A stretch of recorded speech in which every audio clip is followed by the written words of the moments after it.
पुराने समय की बात है, उस किसान की जिसके पास हल तो था, लेकिन हाथ खाली रहते थे। जिसके पास खेत तो था, पर पेट आधा रहता था।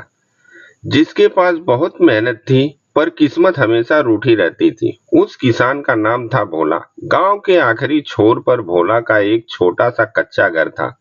मिट्टी की दीवारें, खपरेल की छत थी और आंगन में एक पुराना नीम का पेड़ था, जिसकी छाया में बैठकर भोला अक्सर चुपचाप आसमान की तरफ देखता रहता और भगवान से बोलता, हे भगवान, मेरा भी कभी समय बदलेगा। मैं भी क्या कभी अपने परिवार के साथ सुख शांति की रोटी खाऊंगा क्या? भगवान, वह हमेशा नीले आसमान को देखकर यही सोचता और पूछता रहता। भोला के पास 3 बीघा जमीन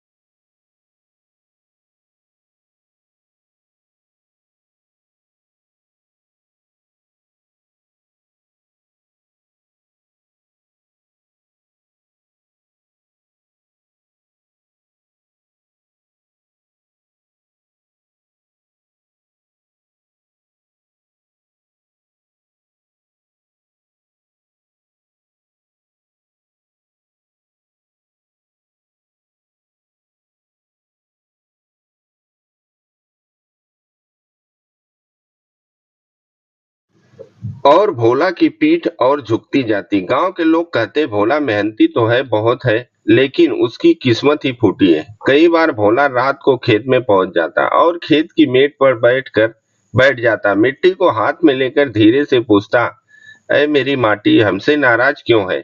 हमने तेरा क्या बिगाड़ा है? पर मिट्टी चुप रहती। मिट्टी से कोई आवाज नहीं आता और भोला भी चुप रहता। एक साल ऐसा आया जब बारिश ने बिल्कुल पीठ दिखा दी। बारिश की एक बूंद भी जमीन पर नहीं गिरी।